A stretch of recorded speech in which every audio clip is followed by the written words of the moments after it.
The Council of Galactic Powers had never been silent before. Not in 3,000 cycles of recorded history.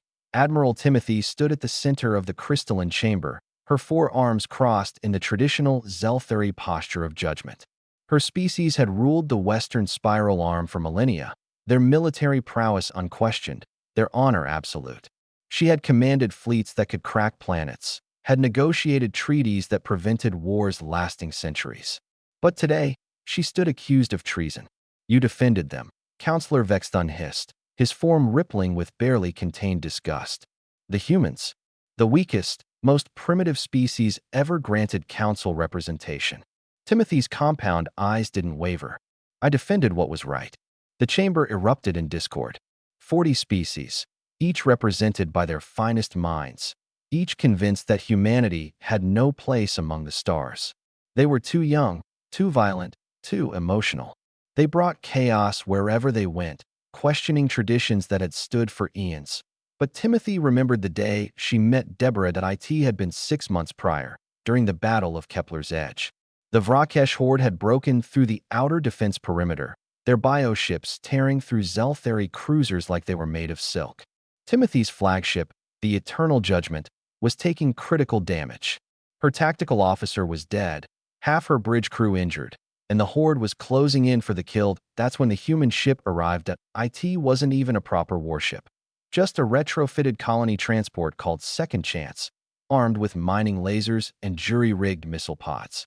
Its crew of 40 had no business being in a war zone. But when Timothy's distress signal echoed across subspace, they had turned back. Deborah's voice had crackled over the comm. Admiral, this is Captain Deborah of the Second Chance. We're not much, but we're here. Tell us where you need us. Retreat, human, Timothy had ordered. This is not your fight. You'll be destroyed. Respectfully, Admiral, shut up and give us targeting coordinates. No species had ever spoken to Timothy like that. She should have been furious. Instead, she found herself almost amused. She transmitted the data. What followed was the most reckless, illogical, and effective combat maneuver Timothy had witnessed in her 40 cycles of service. The Second Chance dove straight into the Vrakesh formation, shields blazing, weapons firing at everything that moved. They weren't tactical. They weren't elegant. They were desperate and furious and alive in a way that made Timothy's tactical doctrine look like ancient poetry. Beautiful but impractical, Deborah's ship drew fire, giving Timothy's wounded flagship precious seconds to reposition. When a Vrakesh biocruiser latched onto the Second Chance's hull, Deborah did something no sane captain would consider. He vented the starboard compartments, overloaded the mining lasers, and detonated his own fuel reserves in a controlled explosion that sheared the enemy ship clean off. 30 of his crew died in that maneuver. But 500 Zelthari lived because of it.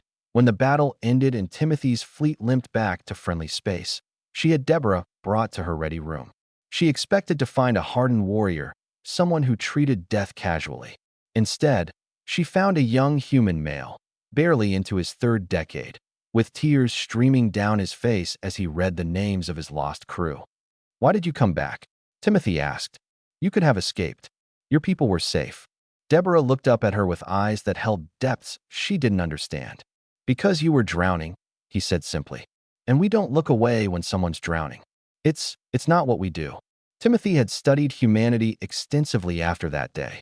She learned about their wars, their atrocities, their capacity for cruelty.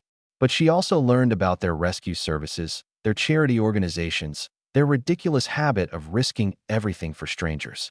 She learned that humans had a saying, no one left behind. It was illogical. It was inefficient. It was the most beautiful thing she'd ever encountered. The human endangered his crew for no strategic gain. Counselor Vexthun continued, pulling Timothy back to the present. This is proof of their chaos. No, Timothy said, her voice cutting through the chamber like a blade. He endangered his crew because 30 lives were worth 500 lives. Because in his calculus, every being matters. Because humans understand something we've forgotten in our millennia of cold efficiency. She stepped forward, her claws clicking on the crystal floor. I stand accused of treason because I recommended humanity for full council membership. Because I've trained with them, fought alongside them, and learned from them. You say they're too emotional, too reckless, too young. I say they're exactly what this council needs. They'll destroy everything, someone shouted from the gallery. No, Timothy said quietly. They'll save everything.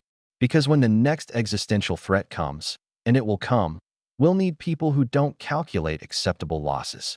We'll need people who see a drowning ship and turn back. We'll need people who don't look away. The chamber fell silent again. Counselor Vexthun's form stilled. You risk your career, your reputation, your place in history for these creatures? Timothy thought of Deborah, who had lost 30 crew members and would carry their names in his heart forever, who had looked at an alien admiral and saw someone worth saving, who represented a species that, despite all logic, chose compassion over convenience. Yes, she said.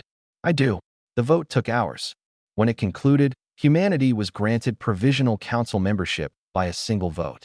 Timothy's commission was suspended pending review. As she left the chamber, she received a message on her personal comm. It was from Deborah, heard the news. Thank you for not looking away. Admiral Timothy allowed herself a small smile. Neither did you, Captain. Neither did you.